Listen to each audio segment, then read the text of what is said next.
Hello guys and welcome back to another... I was going to say Monday's Fire Fast Facts, so it's not Monday. It's Hey!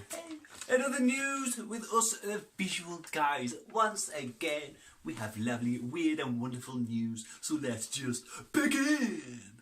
Yeah.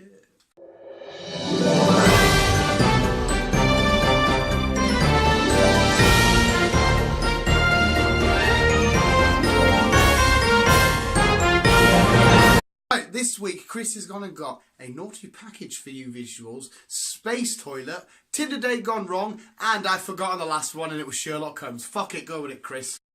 Now if you don't know who or what Sherlock Holmes is, well, the big question is, where have you been for the past... quite a while. Quite a while. But that's not the story. The story is Sherlock Holmes' house. Yes, his house. Well, I'm going to say his house. I mean the house where he grew up in on set is up for sale. The house is situated in Tree Walter 4. If I've said that wrong, I do apologise. It is Welsh. It is Welsh. It is Southern Welsh. But yeah, it is a grade listed 2 building and it comes with the following. It comes with 6 bedrooms. That's right, 6. 1.5 acres of land. So it was a plenty of greenery for you to play with. 3 reception rooms, a outhouse, a barn, and there was something else and I forgot. Bear with me. No, there wasn't. I got it all. And you can have this property all for a little smear of £950,000. Yes, just shy of £8 million. So, if you've got a spare £1 million in your bank, don't buy a house, give it to me. Or if you do want to buy a house, buy that. Get yourself to South Wales and buy that house. Yes, sirree. Right, the joys of Tinder. Modern day dating is always fantastic with shitty dating apps. But anyway, this young gentleman found himself in a spot of bother as he was swiping right and left on Tinder. He swiped right on a peculiar profile, and the same profile happened to swipe right on him. And after a few messages back and forward, this bloke found out that he was messaging his younger sister. But as I just asked Chris, like, how did they not know? The profile pictures and stuff were a bit shitty or whatever. Was it? Weren't completely clear. So I don't know what you're doing swiping right on a picture that you haven't got a clue about. But anyway, this bloke swiped right on his sister. That's incest, which is, for my eyes, it's just frowned upon. It's what? Frowned upon. Yeah, it's just frowned upon. You do your sister if you want. The International Space Station. It's the one in space that, like... It's the one up space. It's the one that people stop off at. That place there. Has come infested with space bugs. Warning alert, these bugs, scientists are saying, could be dangerous. It could cause a disease. I couldn't speak. Catastrophic. That's what I was going to say. Catastrophic disease. Yeah. So I've kind of like shortened myself down a bit, but yeah, space bugs have been found in the toilet in space, and they're not good for you. There is bugs in a hospital that's something similar, but the ones up in space are 78% more likely to do some harm. Yeah, not good. Scientists know. Astronauts, that's the one, I've been told to be cautious when going up. And yeah. And yeah. And yeah. Make sure to get that in there. Be careful and yeah. If you go to space, and yeah, watch out for the bugs. Right, lovely. Kelly, do you know Kelly personally? No, neither do I. But Kelly sold some boots on the lovely site of eBay. And this gentleman on eBay bought these boots off said Kelly. I can see you here. What are you looking at Bulbasaur for? You're looking at Bulbasaur. I'm just looking. You don't look at Bulbasaur. But yeah, so she sold them to this bloke who was buying them as a wedding anniversary gift. A wedding gift for his anniversary. That one. For his missus. But she accidentally left something very private in one of these boots. So when he received them, he sent a picture of the boot saying, "You left this this naughty little toy inside the boot. Thus toy was a rubber penis, which ladies use to a metal penis which ladies will use to stimulate their vaginas instead of using us real men."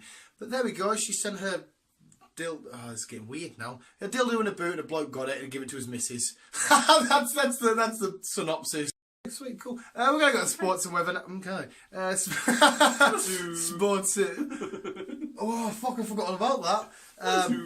We're going to go to sports and weather, where this week I'm going to take us to the sports world, and just there's something fucked up going on in FIFA. Okay, Vincent Kompany, he's a Man City defender, he used to be, shouldn't be allowed to. That's how I masturbate. Most farm animals shouldn't be allowed to play FIFA. And this week's weather is there's a guy got nuts in the rain. Sports, yeah, whatever. Fuck you.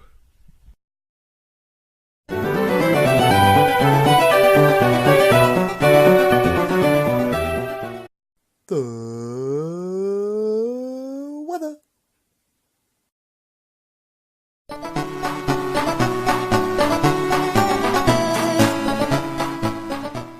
That was the sports and Weather. that's how a cow. Chris, here's with your heartwarming story. Chris's happy time. My heartwarming story this week. I thought I'll keep that in the picture, because this one there's multiple stories in this week's heartwarming Stories. So I was looking about, as always, finding a heartwarming story, and I came across a few that was involved in something to do with the California fires. And if you remember, a couple of weeks ago, California has been hit bad with fires lately, and so I thought I'd read a couple out that's like a bit heartwarming this week. So yeah, let's just get on with it. Yeah, so as I said, guys, it has been a hard couple of weeks for the people that live in California, but a lot of strangers, a lot of people who don't know each other, all came together to help each other out. So I thought I'd read one or two Stories from the unfortunate incident. Yes, so here we go. The first story is with a sheriff, his family, who got their house sadly destroyed in the fire. But some stranger from nowhere kindly donated his camper van. Yes, he just said, look, yeah, we've all been through that. Probably not like, but basically, here's a camper van to get yourself sorted. So it was like, get on him. I want a camper van. So and the other story was about two brothers who lived in Chicago. They heard the situation, obviously it was been on the news. So what they did, should I say, is they made a 4,500 mile trip. That's a lot of miles. Took a lot of food, I'm spitting now. Took a lot of food to the livestock, as in hay. Took a lot of cat food and dog food for the animals. But also they took food for the people who was affected with the situation. So it just shows that there is people out there that do care for each other and not just themselves, which is a good thing, because it is what we need on this planet at the moment. So yes, as always, guys, if you're listening in California, that is, we are thinking of you, and we hope you get yourselves back on your feet real soon. And well done to those who has helped out anywhere they have done so. It's a weird note, just to jump on yours, because they're two completely different tragedies, but Carlisle's always affected with flooding, Yes. which obviously places like that where it's always hot are always affected by fire. So like Chris has experienced this twice. I haven't experienced it the once, but when the whole city gets flooded and annihilated and stuff, and you see people down on Warwick Road helping each other out and that, it's always minging a weird. To see nice stuff like this, it's cool. Nice when everyone comes together and helps each other out, which we don't see a lot of, which we need to do. It shouldn't take a disaster for everyone to help each other out. It doesn't take a lot just to help someone. Even if you're just helping them crossing the road or help whatever it is. It helps help, man. It doesn't cost a lot. A dance, hopping, ending. And from that lovely bit of warmth straight to some, I don't know what this guy is. I think he's a watermelon fish person who happens what? to be, yeah. Watermelon fish person. His name's Larry, and he asked me on a night out, and he was a watermelon fish person. How did you get a watermelon fish person? Obviously, his mum and dad had a freeway with a fish, and his mum was a watermelon, and his dad was a human, thus become Larry, the first ever watermelon fish human.